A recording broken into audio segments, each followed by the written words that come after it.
Друзья, всем привет! Меня зовут Максим, вы на канале Moto Maximus. А вот там вот, друзья, на заднем плане у нас стоит новенькая Honda CRF 1100 Africa Twin. Причем это модель с роботизированной коробкой передач, это модель 2021 года, и она в полной комплектации Adventure Sports. Этот мотоцикл попал ко мне на обзор, правда, всего на 4 дня, но поверьте мне, эти 4 дня прошли очень продуктивно. И давайте-ка я расскажу вам о новой Honda Africa Twin 2021 модельного года.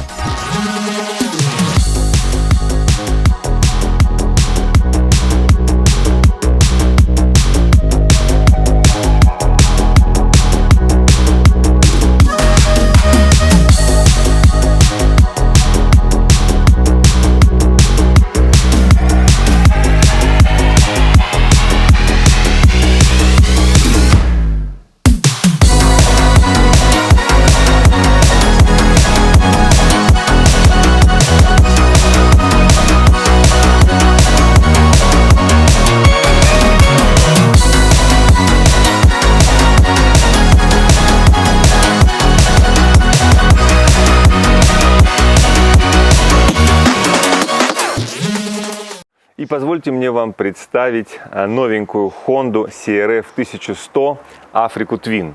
Причем это у нас максимальная комплектация Adventure Sports с большим баком и с замечательной, уникальной, я не знаю, умопомрачительной, не знаю, какие еще эпитеты ей дать, автоматической коробкой передач. Смотрите, здесь такая большая красивая крышка, напоминает мне, знаете, какой-то космический корабль из «Звездных войн». Мне этот мотоцикл вообще напоминает будущее, вы знаете, наверное, вот он бы мог смело бы сниматься в «Звездных войнах» в каком-нибудь эпизоде.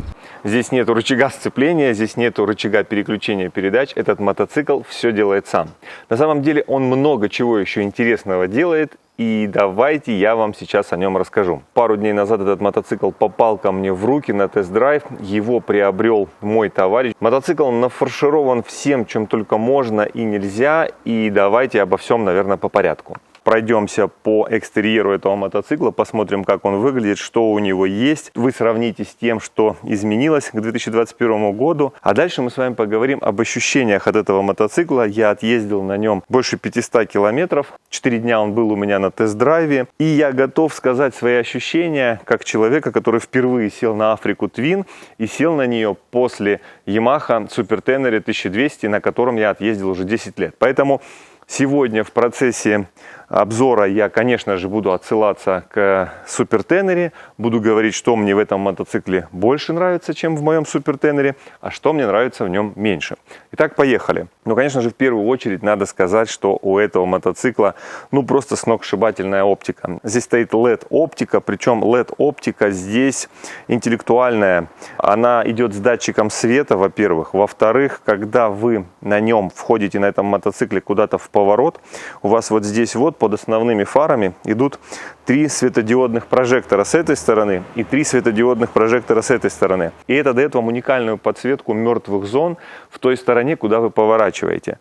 Я вначале думал, что это, так скажем, игрушка, да, но прокатившись на нем в темное время суток, я получил, ну, просто сказочное удовольствие вот от этой штуки. Она работает классно, и она мне нравится. А по поводу света. Ну, света в городе мне хватило более чем. На трассе мне его не хватило, но это, скорее всего, мои какие-то ощущения, потому что мне всегда мало света. Я всегда вешаю кучу дополнительных прожекторов и всего остального. Поэтому, скорее всего, этого света будет вам в начале однозначно хватать. Очень интересная вещь, этот мотоцикл похож на американские мотоциклы, потому что у него всегда, вы видите, светятся желтые поворотники. Я давно такого не видел на новой технике, которую мы приобретаем у нас здесь в России. Ну, наверное, это такая дань моде. Вот видите, сейчас у него идет подсветка глаз. Таких его подсветочка, но не включается ближний свет. Дело все в том, что сейчас на улице светло, и ближний свет он не включает автоматически. Соответственно, если на улице темно, мы с вами загоняем его в темное помещение или куда-то заезжаем в туннель, сразу автоматически загорается ближний свет. Но эту функцию можно настроить, можно, чтобы он всегда светился, а можно, чтобы работал датчик освещенности. Радиаторы у мотоцикла расположены спереди, вот они, два узкие. Мой товарищ уже установил на них алюминиевую защиту. Я думаю, это будет здесь не лишним, потому что мотоцикл туристический, двойного назначения. Наверняка будут прилетать сюда камни. радиатор надо защищать. Сразу что хочу сказать о расположении радиатора и о системе охлаждения. Я доволен ей очень, потому что если опять же, допустим, сравнивать с Yamaha Super Tenere моим, он при медленном движении по бездорожью за счет того, что у него радиатор расположен сбоку, греется намного сильнее, чем Африка. Африка меня вообще удивила своей вот этой вот системой охлаждения. Она все время держит температуру мотоцикла в середине, не давая ему уходить в перегрев. В общем, система охлаждения мне здесь нравится очень. И вот, кстати, давайте посмотрим на температуру. Вот мой бы Super Tenere уже бы нагрелся, существенно бы нагрелся, и работал бы вовсю вентилятор. Посмотрите, температура двигателя, она как вкопанная стоит на середине. Вот он прогревается до середины и никуда не движется. Еще один плюс в его копилку по сравнению с моим Super Tenere. Мой мотор сильно теплонагружен, и за счет бокового расположения вентилятора он охлаждается намного хуже, чем здесь. Здесь это работает идеально. Установлена защита руля. Это защита руля от Touratech. Мой товарищ покупал ее отдельно, устанавливал на мотоцикл, но у нее есть один минус. Если соберетесь ее покупать, учтите, что при полном повороте руля она упирается вот сюда, в этот пластиковый обтекатель. Не знаю, как так Touratech мог сделать такую защиту, вроде серьезная фирма, но что есть, то есть. Эта защита упирается и с этой стороны, и с той. Наверное, что-то не доработали. Вот левое зеркало более-менее ничего, а вот с правым что-то беда как-то. Никак я не могу его под себя настроить, чтобы мне было в него нормально видно. И чувствуется это и на трассе, и в городе. Вот не хватает мне зеркал. Я бы их чуть-чуть бы, наверное, шире разнес. Или просто форму поменял им. Экстерьер мотоцикла с правой стороны. И первое, что лично мне бросилось в глаза, это вот эта вот выступающая такая часть двигателя с надписью Dual Shift Transmission. Дело в том, что на этом мотоцикле помимо автоматической коробки передач установлено двойное сцепление. Это аналог сцепления на автомобилях BMW, если не ошибаюсь, она называется DSG. В общем, в чем суть? У вас здесь не одна, а две корзины сцепления. Это позволяет мотоциклу всегда ехать с двумя включенными передачами. На одной корзине расположены нечетные передачи, первая, третья, пятая. На второй корзине расположена вторая, четвертая, шестая. И что происходит, когда вы едете на первой, а она у вас стоит на одной корзине, то у вас уже автоматически заранее включается вторая передача на второй корзине.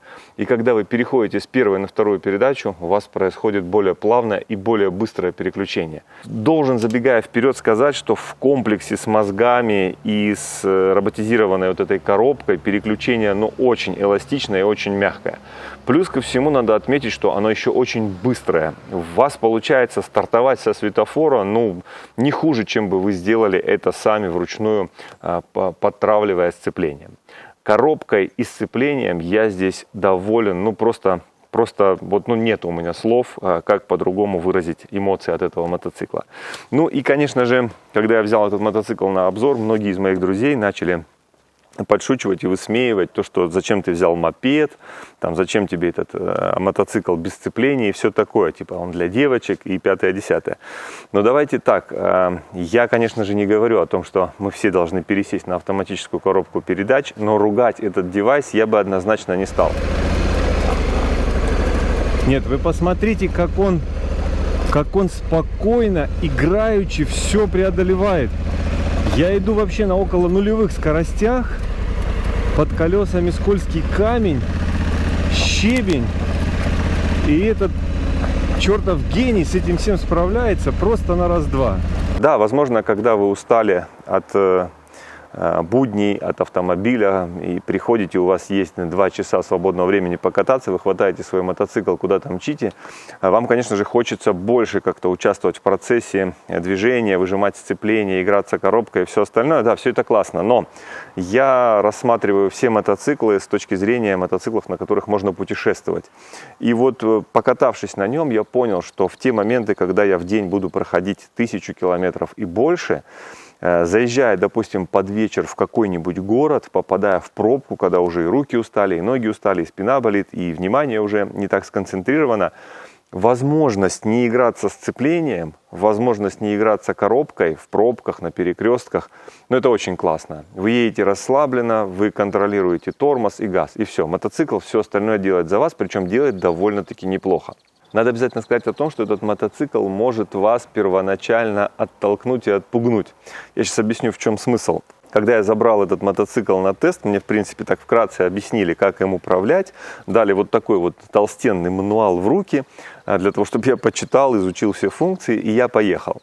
Но должен признаться, что проехав на нем порядка 50, может быть даже 70 километров, я так и не смог разобраться с настройками, с коробкой, и как он ехал, мне совершенно не нравилось. Он был похож на какого-то дедушку, который раз в год выезжает на своем стареньком «Жигульке» на дачу и едет туда исключительно на пониженных оборотах, переключая передачи уже на 1500-2000 оборотов двигателя и вообще не хочет куда-то разгоняться, не хочет динамики и всего остального. Этот мотоцикл очень вялый, скучный и неинтересный.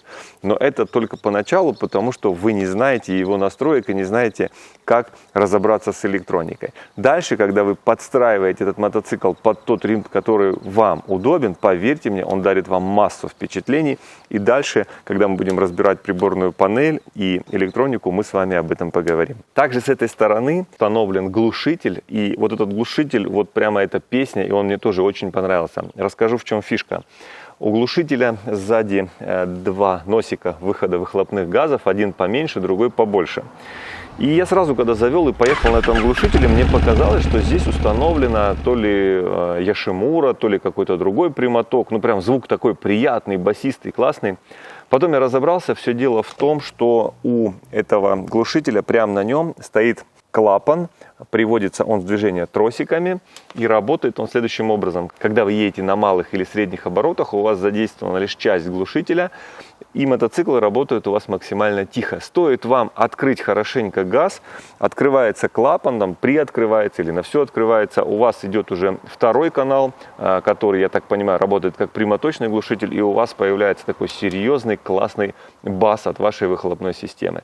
Глушителю ставлю 5+, это просто шикарная разработка, и я думаю, всем владельцам будущим Африки Twin он дает возможность, купив этот мотоцикл за немаленькую сумму денег, не заморачиваться уже на смену глушителя и не пытаться искать какой-то прямоток. Этот глушитель подарит весь спектр эмоций. Он и тихо работает, и когда надо басит. Так, друзья, задняя часть мотоцикла. Здесь установлены светодиодные поворотники. И, в принципе, о ней сильно много рассказывать нечего. Единственный нюанс, что мне не понравилось. Здесь, конечно же, очень красивое заднее крыло. Оно, возможно, с точки зрения эстетики очень классно смотрится. Но оно совершенно не защищает ваш задний кофр от брызгов. Дело в том, что мне дали мотоцикл на тест-драйв вместе с задним кофром. Я ездил с ним. И через пару дней, заехав там буквально в пару маленьких лужиц, я обратил внимание, что брызги от заднего колеса остаются на кофре. Соответственно, вот это крыло, оно очень, конечно, красивое, но функционально оно, конечно, не дорабатывает. Ну и также Adventure Sports модель говорит о том, что этот мотоцикл будет навьючен багажом. А мой товарищ купил на этот мотоцикл сразу же 3 вот таких вот пластиковых кофра. 2 боковые я брать не стал на тест-драйв, потому что не хотел сильно нагружать мотоцикл, а центральный я взял. И я хочу вам сказать отдельно за него, если вдруг у вас будет стоять перед вами вопрос, покупать кофры от Honda или нет. Ну, конечно же, смотрите там по кошельку, решайте сами, но мне этот кофр чем понравился, сейчас я вам расскажу. Во-первых, у него сразу идут, смотрите, такие вот уши здесь. Вы можете сразу что-то автоматически прикрутить, примотать наверх. Идет вот для второго номера, идет такая мягенькая спинка, это классно. Идет вот такая классная ручка подпружиненная, соответственно, когда вы забираете, у вас здесь есть ручка, чтобы его нести. У этого кофра есть очень удобная функция, которая лично мне понравилась. Я очень часто езжу на мотоцикле и снимаю все, что происходит вокруг меня, и в эти моменты мне всегда нужно куда-то складывать свое съемочное оборудование, коптер и все остальное. И мне каждый раз приходится, когда я останавливаюсь, брать ключ, подходить к кофру, поворачивать ключ, открывать его и доставать то, что находится в кофре. Здесь же можно оставить кофр открытым. Но открытым в каком плане? Открытым, чтобы его мог открыть любой человек. Вот подойдя, вот эту, потянув клавишу, у вас открывается кофр. Причем у него вот здесь вот такие вот грамотные защелки. Вот здесь вот раз и два. И он закрывается довольно-таки прочно. Если вы ездите где-то между магазинами или просто вам нужно куда-то проехать, там, я не знаю, 30 метров, 100 метров, вам не обязательно закрывать полностью кофр. Вы можете оставить его вот в этом положении, и всегда у вас есть в него доступ. Это прям очень очень удобно, очень прям мне понравилось, классно. Ну а когда вы оставляете свой мотоцикл и уходите от него, вы поворачиваете ключ, этот рычаг ставите вот в это положение, ключ забираете, и все, у вас кофр не отстегнуть и не открыть. Вот прям очень мне понравилась эта функция, поэтому если будете брать такие кофры, однозначно я их вам рекомендую. Бардачок здесь располагается под пассажирским сиденьем, ну и надо сказать, что он меня совершенно не впечатлил. Места здесь, ну не то чтобы мало, я бы сказал, его здесь вообще нету. Под водительским сиденьем вообще ничего нету, но зато сиденье водителя регулируется по высоте, у него два положения. Ну и давайте сразу по поводу сиденья. Лично мне сиденье не понравилось, оно показалось мне узким и жестким. Я на нем не так много проезжал за день, но максимум, наверное, там 150 километров. И вот в этом режиме, в принципе, вроде бы все ничего, сиденье устраивает. Но я понимаю, что если я на этом сиденье пройду хотя бы 500 километров в день и более, то, конечно же, моя пятая точка скажет: верните мне нормальное сиденье от того же супертенери. К концу вот сюда, ближе к пассажирскому сиденью, сиденье водителя расширяется, и вроде бы как здесь было бы сидеть поудобнее, но отодвигаясь назад, вы получаете очень неудобную посадку, в которой долго ехать вы точно не сможете. Левая сторона мотоцикла, что здесь в первую очередь бросается в глаза, так это отсутствие рычага переключения передач. Но все дело в том, что здесь роботизированная коробка. А также мы видим, что этот мотоцикл на цепной передаче. И знаете, тут такая дилемма определенная, что же лучше, кардан или цепь? Ну, опять же, давайте остановлюсь на своих ощущениях. Мне этот мотоцикл очень нравится, но мне бы хотелось, чтобы у него был кардан. И да, я прекрасно понимаю, что если у него будет карданная передача, скорее всего, он потеряет какие-то свои внедорожные функции, станет более грубым таким, не таким вот прыгучим, каким он является сейчас. Но, друзья, когда я путешествую, я не хочу видеть вот эти вот брызги от смазки цепи, которые на пластике, там, на колесе, везде. Я хочу, чтобы у меня стоял кардан, который обслуживаю там раз 30-40 тысяч, меняю на нем сальники, еще что-то делаю. Поэтому вот, ну, он прекрасно едет с цепью, все шикарно, она ему подходит, но я, к сожалению, не хочу себе цепь, или, к счастью, я хочу кардан. Это вот лично если о моих ощущениях. По поводу двигателя, значит, вот здесь с этой стороны у нас залив идет масло в двигатель, и что мне очень понравилось у Honda, смотрите, какую они сделали классную штучку, у них нету смотрового окошка, в котором мы могли бы увидеть уровень масла, но зато у них есть вот такой вот, как на машине, у них есть вот такой щуп. Вот такой вот замечательный щуп, на который можно всегда полюбоваться, достать его и понять, какой уровень масла у вас в двигателе. Ну, интересное такое решение. Не знаю, я уже как-то привык больше к смотровому окну. У меня на Ямахе смотровое окно, но в принципе щуп тоже как вариант. По поводу колес, это вообще вот прям песня. Я поездил на этом мотоцикле и понял, что на нем вот это золотое сечение стоит, знаете, вот 21 радиус впереди и 18 радиус сзади, но это дает вам возможность установить сюда, ну, практически любую резину, чтобы превратить этот мотоцикл либо в дорожный, либо в оффроуд мотоцикл. Еще в чем фишка? Здесь спицованные колеса, но спицы уходят в наружную часть обода, соответственно, здесь стоит бескамерная покрышка и спереди, и сзади. Но это серьезно расширяет потенциал этого мотоцикла, потому что, насколько я знаю, раньше в Африке Twin здесь стояла камерная резина, и это, конечно, вообще убивало для мотоцикла, который позиционируется как мотоцикл для путешествий. Камерная покрышка, ну вот я не знаю, есть, конечно, любители, может быть, этого геморроя, когда ты пробил колесо, бортировать его где-то и клеить камеру, но лично мне кажется, что намного круче остановиться, вставить в пробой шнурок и ехать дальше. И опять же, это колесо не лишает вас никогда возможности, если у вас какой-то порыв серьезный или что-то случилось, вы едете там куда-то на Колыму, еще куда-то, вы всегда можете возить с собой две камеры, если у вас какая-то беда произошла, или наоборот, вы хотите поставить сюда очень какие-то крутые там покрышки внедорожные, да, на которых вы хотите ездить там на 0,3 атмосферы, без проблем кидайте туда камеры, и будет вам счастье.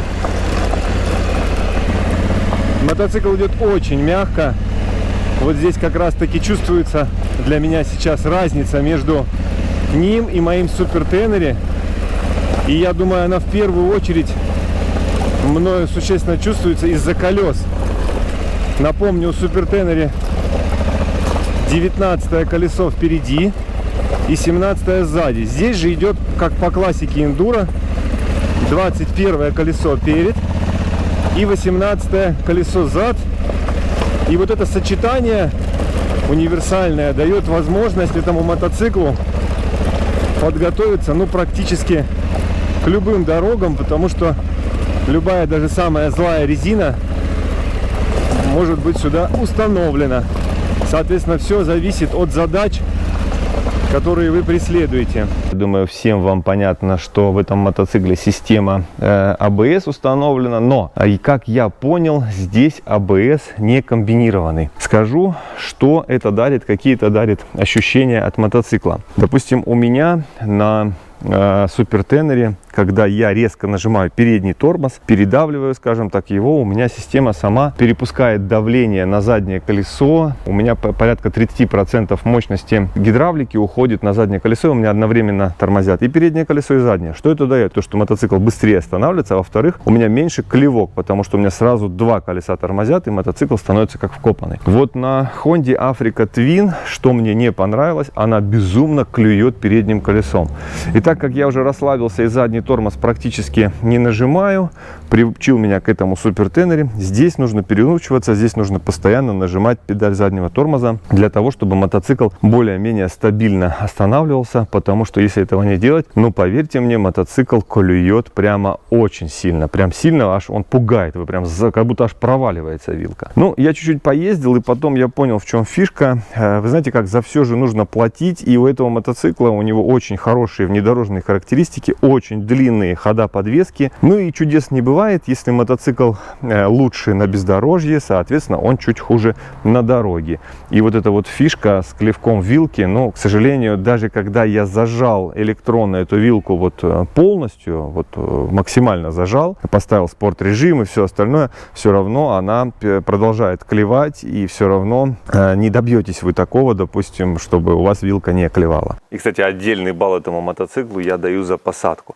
Посадка здесь, ну, очень удобная, эргономичная. Вот лично с моим ростом 1,83 м мне сидеть здесь очень удобно. Причем, насколько мне удобно сидеть, настолько же мне удобно и ехать в стойке. Никаких проставок руля, ничего здесь не стоит, все заводское. И ехать в стойке на этом мотоцикле мне очень классно. Сейчас чуть-чуть я наклонен вперед за счет того, что мотоцикл стоит на центральной подножке.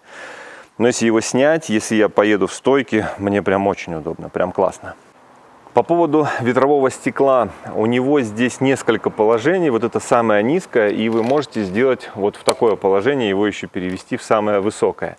Но во многих обзорах я видел то, что люди, которые катались на этом мотоцикле, говорили то, что стекло узкое, ветрозащита слабая и шлем болтает. Но вот того, чтобы болтало шлем, я не заметил, а в шею по бокам, да, поддувает, такие моменты есть. Но стекла в принципе вполне достаточно для путешествий. Если уж будет не хватать, можно его как-то там затюнинговать, сделать другое или заказать, наверняка они есть. Кстати, на многих обзорах, которые я смотрел, Africa Twin ругают вот за эту вещь. Вот когда ты включаешь зажигание, собираешься его заводить, у тебя, значит, слишком долго вот тут все загружается, потом у тебя вылазит предупреждение о том, что ты сам виноват, если ты себе голову сломаешь. Ну, я не знаю, насколько это проблема, потому что вот водитель несет ответственность за безопасность, эксплуатацию. Не знаю, насколько это проблема, все там тыкают в экран, ну вот ты Enter нажал, все это скинулось. По сути, нет никаких проблем, ждать этого не обязательно, он заводится сразу после поворота ключа, поэтому я считаю эту проблему надуманной. Нажимаете кнопочку Enter на руле, сбрасываете это объявление, и перед вами вот такой вот экран, который вам показывает всю эту информацию. Значит, панель приборов, что у нее есть? У нее есть часы, у нее здесь вот есть вот такой экран с кучей режимов, которые переключаются, которые вы смотрите. В общем, я не буду вас погружать в это во все. Есть на других каналах обзоры вот этих всех настроек. Единственное, что должен сказать. Я настроил мотоцикл под себя и должен сказать, что он ездит, ну, наверное, так же, как и я, а порой даже и лучше, чем я, быстрее соображает, что нужно сделать. Давайте поговорим о пультах. Пульты здесь, конечно же, не такие, как в стандартных мотоциклах. Они здоровенькие, ну так мягко говоря.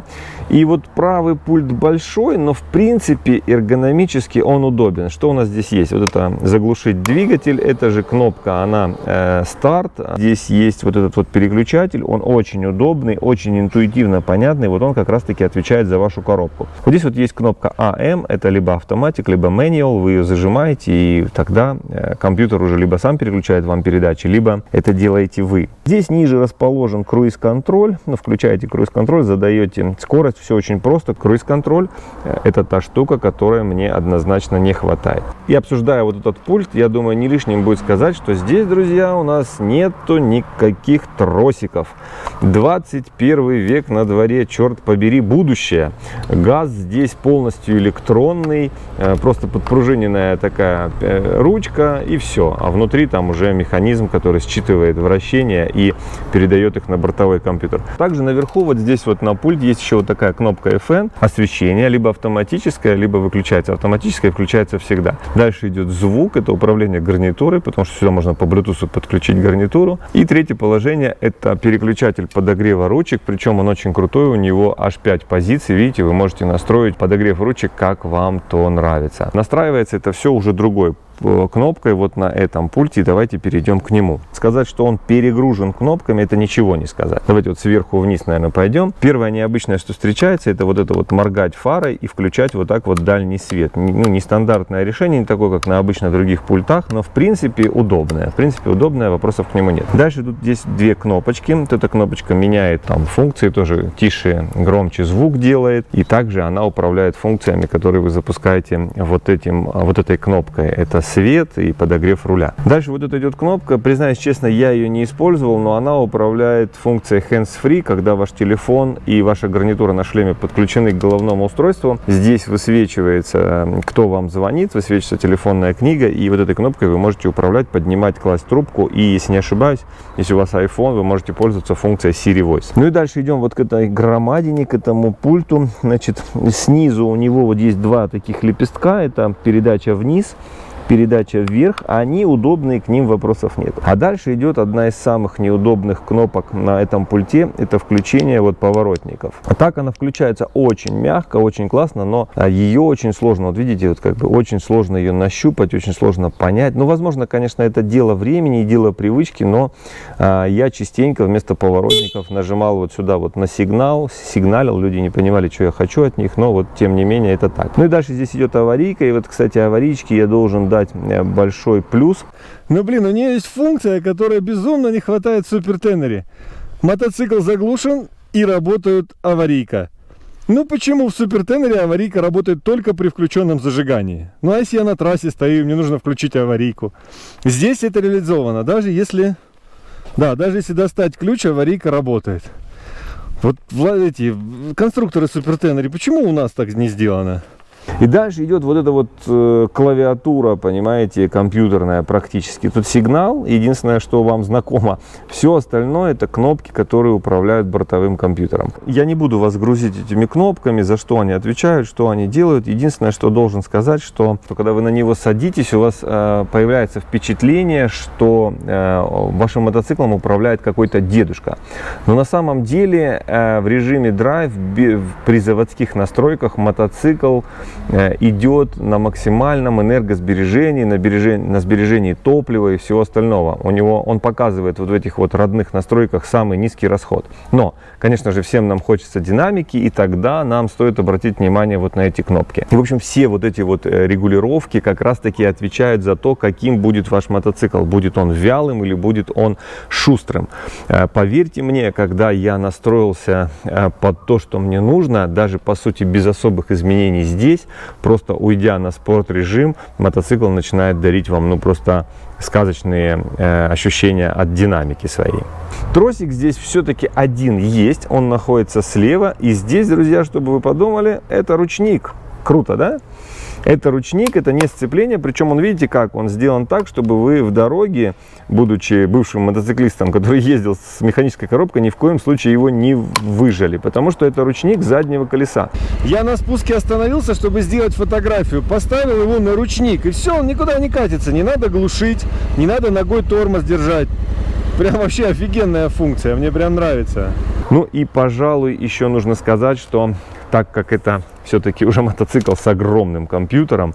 Здесь, конечно же, не обошлось дело без электрики. Здесь у нас стандартная розетка 12 вольт. Также производители позаботились о том, чтобы у нас был USB разъем сразу предустановленный. Но, честно, они, наверное, переборщили, и USB разъем они сделали на случай какой-то, наверное, Третьей мировой войны. Его не так еще просто открыть. Здесь вот такая мощнейшая резинка, которая закрывает от грязи и от пыли его. А там еще внутри еще такой резиновый клапан, через который вы вставляете USB разъем. Ну вот так мелко я показать не могу. Но если когда-нибудь будете рядом с этим мотоциклом стоять, загляните сюда, вы поймете, о чем идет речь. Фишка в том, что даже когда вы ее открываете и вставляете туда свой шнур USB, он даже там все равно в такой резиновой, в такой, как скажем так, пыльнике в таком, чтобы в разъем не попадала пыль и не попадала, скорее всего, вода. Очень круто, очень продумано, но мне, если честно, непонятно, почему нельзя было сделать такой же и здесь. Вот здесь, видите, ну ничего нету, такое же место. Но было бы удобно, если бы было бы два USB разъема. При количестве тех гаджетов, которые мы в последнее время крепим на свои мотоциклы, два USB разъема здесь бы точно не помешали. И давайте, наверное, какое-то резюме по поводу этой панельки. Она очень информативная, она очень классная, она показывает вам и температуру воздуха, и сколько у вас топлива, и показывает вам температуру двигателя, и все функции, на каком режиме они включены, как они настроены. Ну, вообще, за информативность этой панели 5 с плюсом, но вот за, скажем так, ее алгоритмы настройки, наверное, 3 поставлю, потому что она не совсем понятная для меня. Она мне напомнила время, когда я ходил с айфоном. Вот я вообще поклонник андроида, мне на нем все ясно и понятно, а у меня было 2 года, когда друзья подарили мне iPhone, я ходил с ним, и вот 2 года я ходил, и 2 года я постоянно, мне приходилось вспоминать, а как тут ту или иную функцию настроить. Вот с этим табло приблизительно то же самое. Если вы неделю на этом мотоцикле не поездите, вы опять будете заново, по-моему, вспоминать, что значит кнопка P, EB, T, вот это вот все, ну, короче, какие-то непонятные аббревиатуры. Плюс ко всему, для того, чтобы тут функции некоторые настроить, нужно лезть в головное меню. Ну, короче, это, скажем так, прям нужно потратить несколько часов для того, чтобы разобраться полностью с этим компьютером. Помимо этого экрана есть еще вот маленький здесь дублер, на нем в основном контрольные кнопки, указатель нейтраль или передача, пробег total, это основной пробег, сколько всего прошел этот мотоцикл, да, зацените, 1287 километров, это прям навье, и дублируется здесь спидометр, здесь и здесь получается. Не знаю, для чего сделан этот второй экран, наверное, если вдруг откажет основная панель, для того, чтобы у вас была такая минимальная информация, которая позволит вам двигаться дальше. Ну что, давайте подводить итог. Все-таки что это за мотоцикл, для кого он нужен и хороший это мотоцикл или плохой, я думаю, тут вообще вопрос не стоит, потому что, ну, 21 год, новый мотоцикл от Honda с кучей электронных помощников, с коробкой автомат, с двойным сцеплением. Ну, это крутой мотоцикл, это очень крутой мотоцикл, и, как всегда я говорю, если бы у меня была возможность иметь такой мотоцикл в гараже, я бы с удовольствием его там поставил. Для кого этот мотоцикл подойдет? Ну, вы знаете, вот я долго думал, как его охарактеризовать, и нашел все-таки вот четкое такое сравнение, чтобы вам было понятно, что это за мотоцикл. Если я соберусь ехать в тур в Европу, куда-то там по России, по асфальту, да, по нормальным более-менее дорогам, конечно же, съездом в оффроуд, потому что мы сейчас говорим о тур-эндуро, я, наверное, буду рассматривать либо свою Yamaha Super Tenere, либо BMW GS. Они более тяжелые, более приземистые, у них более лучшая ветрозащита, у них стоят карданы, и, в принципе, для таких вот дальних туров это то, что надо. Но когда я задумываюсь о путешествии, допустим, на Памир, или когда я думаю о путешествии на Кольский полуостров, да, я был в этом году там, доехал до Териберки, но я не был на полуострове Рыбачий. И вот когда я смотрю видео с полуострова Рыбачий, я понимаю, что я хотел бы там оказаться, наверное, все-таки на Африке Twin, а не на Super Tenere. Объясню почему. Потому что надо честно признаться себе в том, что Африка Twin выигрывает Super Tenere на бездорожье однозначно. Скорее всего, выигрывает и BMW GS, но я не готов пока об этом говорить, потому что у меня на тест-драйве BMW GS еще не было, но я надеюсь, скоро, в ближайшее время у меня будет такая возможность, и я смогу протестировать легендарного баварца. Это какой-то невероятный уникум, а не мотоцикл. Он просто дал мне возможность посмотреть в будущее. Вот такими должны быть электронные подвески, вот такими должны быть электронные помощники. Они упрощают мое путешествие, упрощают его. Я без проблем еду вообще. Я не говорю, что это сложная дорога, это дорога легкая. Но у меня есть в памяти ощущение от Super Tenere, в котором я работаю сцеплением, работаю руками, ногами, скоростями. Тут же он все делает за тебя. Africa Twin для человека, который всегда готов куда-нибудь забраться в какое-нибудь бездорожье, которому не нужен лишний вес, которому не нужна дополнительная вот эта ветрозащита. Это такая золотая середина. Он вроде и турист, но он еще и с отсылкой на эндуро. А по поводу того, что вы, возможно, скажете, что а зачем эндуро нужно двойное сцепление, а зачем эндуро нужна коробка-автомат? Я вам скажу так, что, конечно же, это все дело ощущений. Возможно, вы считаете себя Валентино Росси, который должен все держать на контроле. Но лично я понял, покатавшись на этом мотоцикле 4 дня, то, что он дарит мне возможность быть более расслабленным на мотоцикле. И когда у тебя более свободные руки, когда ты можешь элементарно одной рукой управлять мотоциклом, тормоз-газ, да, тебе не нужно сцепление, не нужна коробка передач. Ты можешь достать телефон, что-то поснимать, достать камеру, как-то поснимать, классно. И вот у меня всегда с этим проблема, я боюсь, если сейчас резко тормозить, куда девать камеру, там, куда ее прятать, чтобы успеть выжать сцепление. Вот это все дарит впечатление. И чем больше всего удивил меня этот мотоцикл, это тем, как эта коробка автоматическая в комплексе с двойным сцеплением, как она работает на бездорожье. Мне казалось, что по трассе это будет классно, прикольно, коробка-автомат. Круиз-контроль, это вообще прям такой космос, нажал, и он сам едет.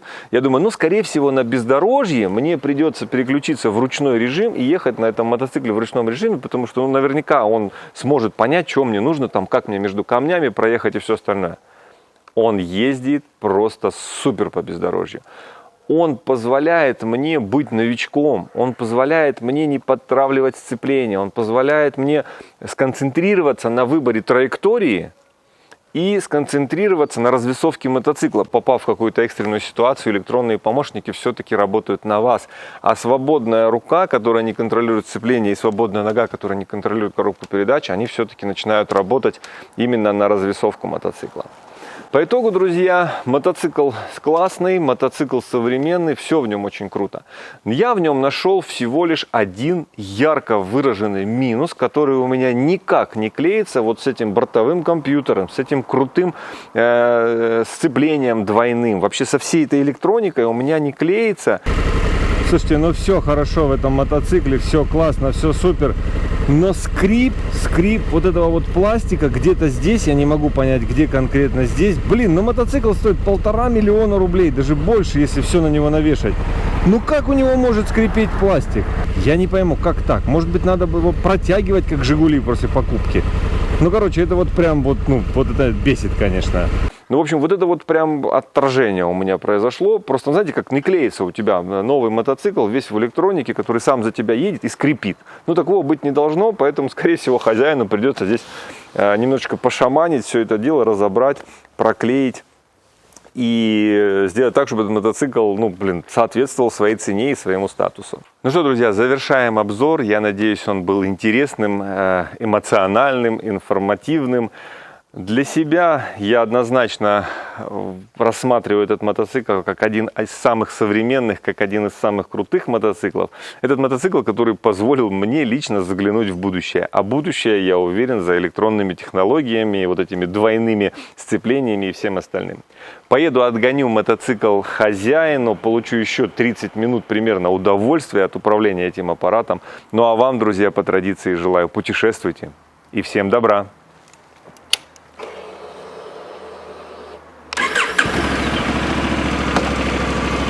Всем пока, до новых встреч!